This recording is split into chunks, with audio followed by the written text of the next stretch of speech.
Assalamu alaikum class 5. How are you? I hope you all will be fine with the blessings of God. So open your modern Oxford English books, page 36, poem 3, Sour Grapes. As you know that we had already completed our reading in the previous lecture. So today open your page 37.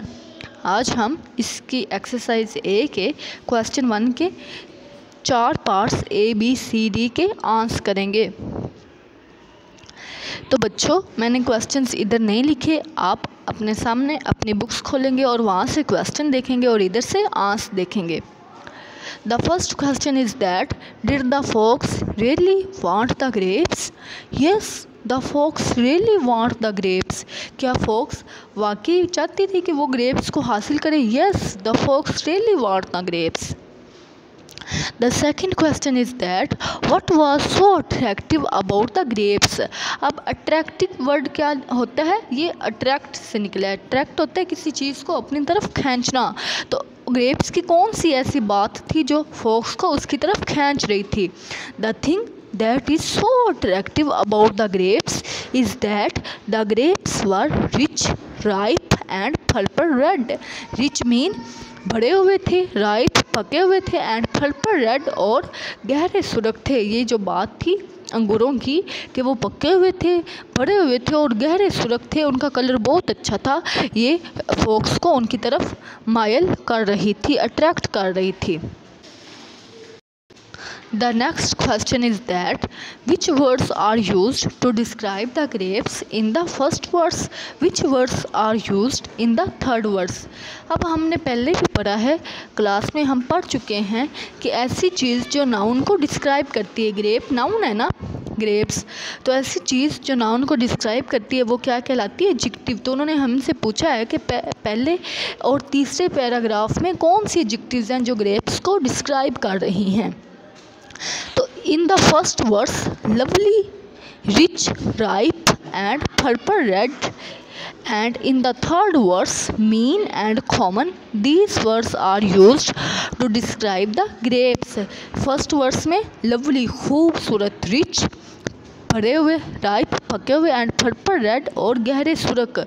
ये जो बात है, ये जो words हैं ये grapes को describe कर रहे हैं, उनकी क्वालिटीज़ बता रहे हैं।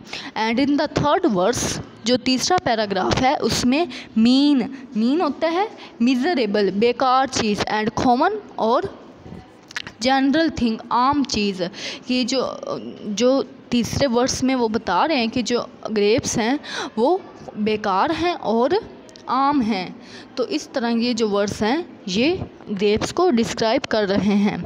The next question is that what is the moral that the poem teach us? कि हम इस पोएम से क्या लेसन सीखते हैं, हमें इससे क्या सबक मिलता है? This short story teaches us to work hard to achieve our goals instead of pretending that is not worth the try. इसका मतलब है कि ये जो पोएम है teach us to work hard, कि ये हमें सिखाती है कि हमें सख्त मेहनत करनी चाहिए टू अचीव, हासिल करने के लिए, आर गोल्स, अपने मकसद, ज़िंदगी में क्या काम करना चाहते हैं हम। तो वो कहते हैं कि हमें वो मकसद हासिल करने के लिए हमें सख्त मेहनत करनी चाहिए। इंस्टेड ऑफ, बजाय इसके कि प्रिटेंडिंग, हम उस चीज़ को शो करें, that it is not worth the try, कि ये किसी भी चीज़ के काबिल नहीं है। प्रिटेंडिंग क्या होता है? ज़ाहिर करना, शो करना, वर्थ, काबिल। तो वो कह रहे हैं कि बजाय इस चीज़ के कि जो चीज़ हम हासिल नहीं कर सकते उसको हम बुरा भला कहें, उसको हम कहेंगे ये हमारे किसी काम की नहीं है, बल्कि हमें उस चीज़ को हासिल करने के लिए सख्त मेहनत करना चाहिए। Best of luck. तो आप लोग इन क्वेश्चंस को अच्छे से रीड करेंगे, लर्न करेंगे और अपनी नोटबुक्स पर राइट करेंगे। अल्लाह हाफिज़।